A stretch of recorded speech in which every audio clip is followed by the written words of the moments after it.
Today, I want to talk about prudent public debt management in Africa. Now, when we talk about debt in Africa, this is something that everyone agrees on, that most parts of African continent are in a debt distress situation. I don't want to belabor that point to start to repeat the same figures that most of us could be aware of at our national levels. But what I want to talk about is the issue of transparency and accountability. That is a very big challenge in debt management in Africa. There are three challenges associated with recording and reporting debt in most African countries. The African Development Bank, one of their sharings last year, that pointed out that there are three areas that most African countries are struggling with recording debt and also reporting their debt situation. First, it has to do with the human resource capacity. In a number of countries, there are lack of technical skills that could be utilized to be able to give a correct position of what the debt portfolio at the national level is all about. And then there's a capacity gap in terms of debt recording systems. Again, in most countries, there are inadequate legal frameworks that would compel the central government to be able to show and account for every debt that they have contracted. Thirdly, we have a problem of lack of systems and procedures to track debts.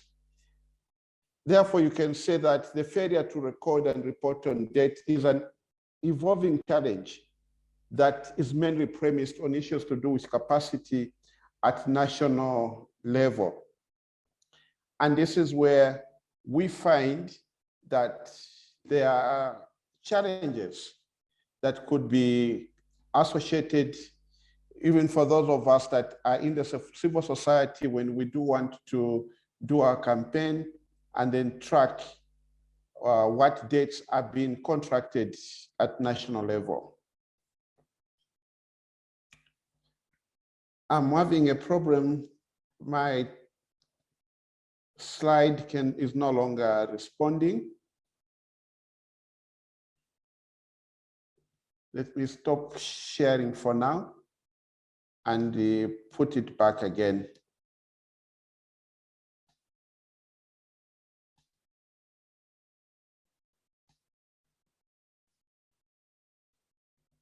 Now, when you have lack of budget transparency, this again is a very big challenge in most countries because you don't know how much your nation is owing. And then one of the things that you find that is associated with lack of transparency is that the structure of African debt is evolving, because in the past, most of the countries could only be getting their monies from the Paris clubs, institutions. But now you have private creditors that have entered the market. And then on the other hand, you have the dominance of China in infrastructure loans, which is also becoming problematic. On the flip side, if there was transparency on debt contraction, you'd find that policymakers would be able to make informed and sound borrowing decisions. But creditors, donors, rating agencies need transparent information and data to assess the financial needs and creditworthiness of the borrower. Legislators and the general public would also require transparent information to make government accountable on its fiscal policy and decisions to reduce corruption when it comes to some of the debts that are associated with infrastructure. And then one of the problems that we find across Africa is the challenges of undisclosed debt. It is said that there's a growing hidden debt that can be associated with the money coming from China. What China has been able to publish, 50% of which is actually like hidden debt. Right here in Zambia, there's been this controversy. We have a new government that has come in power, and they have accused the previous government of hidden debt. The previous government has come out and said, we disclosed everything. And you can see it's not just a problem of Zambia, but many African countries. We have had stories from, say, Mozambique, Cameroon, Chad, and many others, whereby even their sovereign ratings have been affected because the story about their debt is not very clear.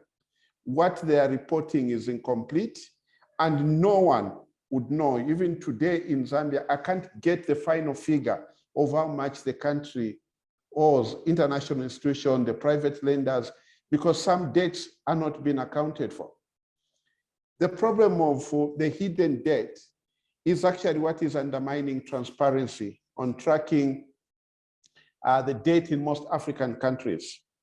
As most countries are increasingly reliant on Chinese loans, and you see this shift from multinational and bilateral Paris Club loans, and they are getting into these infrastructure loans with China, there is a problem that is starting to emerge in Africa that we don't know what our countries are owing, and it's becoming very difficult to track that. Limited transparency, which leads to accurate data on loan conditions, tend to create incentives for kickbacks and inflated projects, and also the problem of corruption.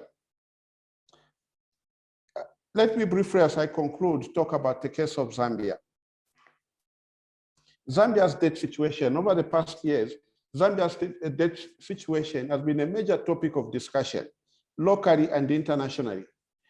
In 2011, Zambia recorded its debt portfolio at about 3.5 billion. But when you fast forward to 2018, this has risen to almost 14.1 billion. Other people can tell you that our debts are as high as 33 billion, because some debts, they're not disclosed. Some of them are associated with entities that are owned by the government, like electricity companies. It could be other private companies that are associated with a government, and the government would say these are not sovereign debts, but then they are contracted in the name of the state. And this grows to levels where the country is now under stress because we have borrowed beyond our means to pay back. And that is a very big problem for the future generation.